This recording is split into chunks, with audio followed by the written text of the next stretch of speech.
Here's an overview of the orders for the coming turn. If you aren't able to read the little lines on the map, don't worry about it because the turn itself will be showing off what the moves are. As far as enemy contact goes, we still know what we knew at the beginning of the battle, and that's it. Hello and welcome to turn 6 of the quick battle. This turn features nearly finishing moves from the last turn. Pioneers on the left flank move up to the first set of hay bales here, hay stacks.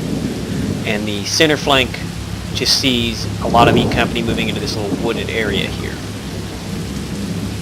The right flank remains absolutely motionless because there's no real territory to, there's no real cover between them and the next set of hedges, and I really don't want to have them on that open field if something's waiting for me along that other hedgerow, which I'm sure there is. Same thing over here. Aside from this house and a few trees and this little pond, there's not just a whole lot of cover. There's this hedgerow, but getting up to it requires crossing a lot of open ground.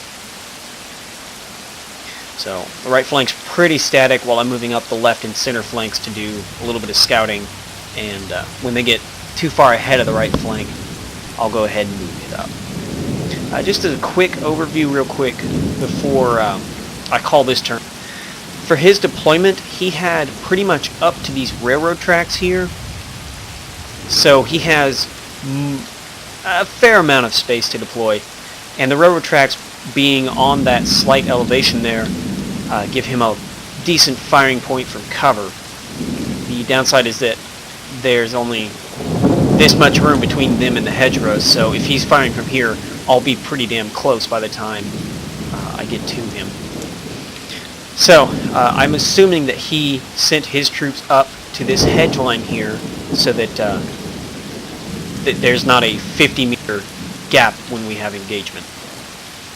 And apart from that, I'm sure he's got several forces back here in reserve on the objective in these buildings. I believe these are, yeah, these were foxholes over here. So he's definitely prepared to fall back, but I'm more than certain that he's crossed these railroad tracks and gone for his head. And as a special aside, over here there's a small little rail bridge. When I was looking at this, it showed me his deployment, not mine, and he can pretty much deploy right here. And this is actually where I would place an AT gun, because it's covered from this bridge from multiple angles, but it can fire out pretty much anywhere across that field and hit something. So I would say that's a good emplacement for an AT gun, and for that exact reason I'm hesitant to bring tanks up on the right flank to scout.